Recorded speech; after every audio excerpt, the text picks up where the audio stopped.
Halo semua, salam sejahtera Malaysia. Selamat datang ke channel Fels Lifestyle. Terima kasih kerana terus setia dan bersama di dalam channel ini.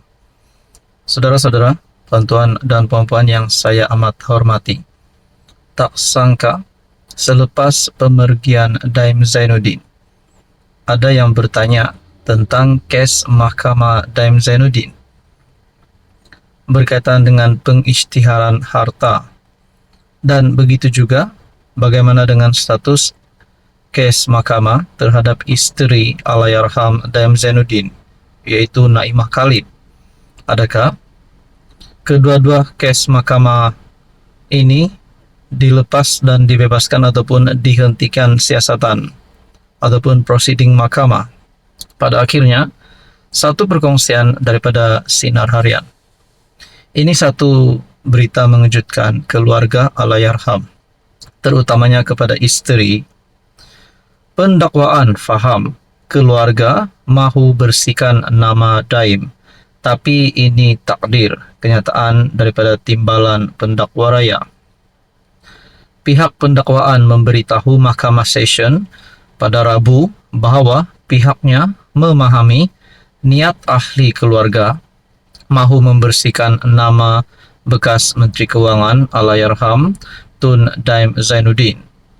Bagaimanapun, timbalan pendakwa raya Datuk Wan Shaharuddin Wan Ladin berharap ahli keluarga Daim berlapang dada selepas pemergian tokoh korporat itu pada Rabu.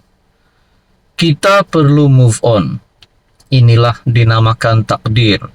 Jika mereka mahu meneruskan pertuduhan kes, mahkamah perlukan jasad atau ada pihak yang dituduh.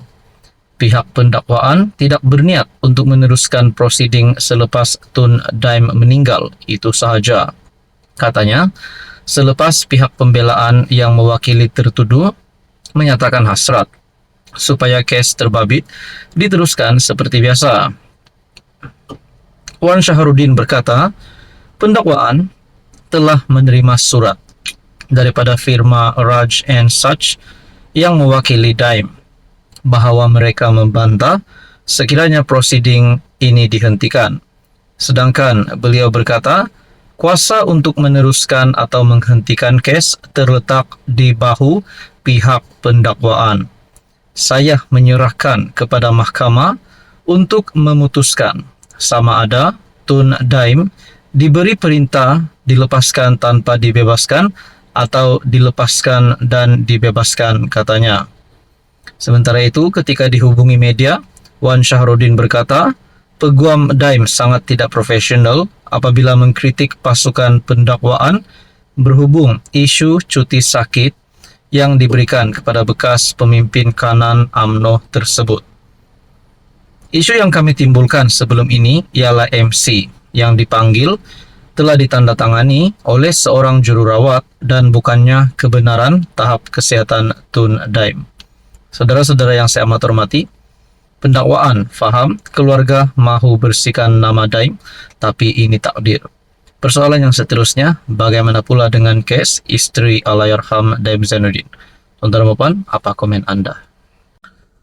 Hai, hello, salam sejahtera Malaysia, tuan-tuan dan puan-puan. Selamat datang ke channel Fels Lifestyle. Nah, ini ada satu lagi dapatan yang menarik daripada channel ini. Mungkin ramai di antara anda, tuan-tuan dan puan-puan yang menonton video ini, tertanya-tanya dan mungkin sudah mempunyai cadangan sendiri. Sekiranya konspirasi politik untuk menjatuhkan kerajaan negeri Sabah pimpinan Ketua Menteri Sabah Haji G. Noor itu berjaya.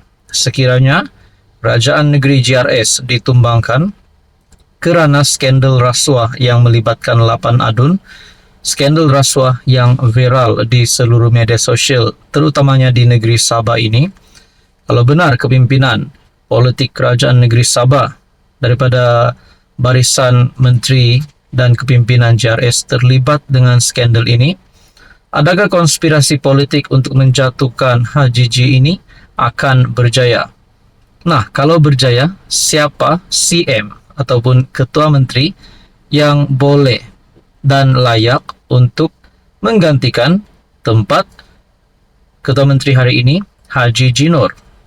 Sudah pasti nama yang pertama, ada yang berkata Bung Mokhtar.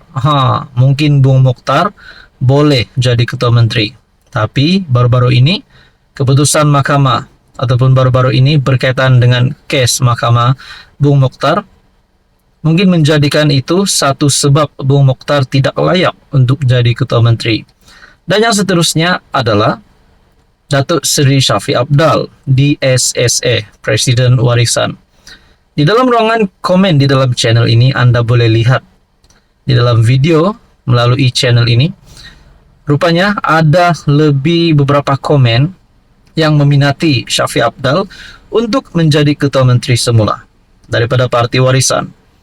Saudara-saudara yang amat dihormati, di antara dua nama ini, rupanya terdapat satu lagi nama baru.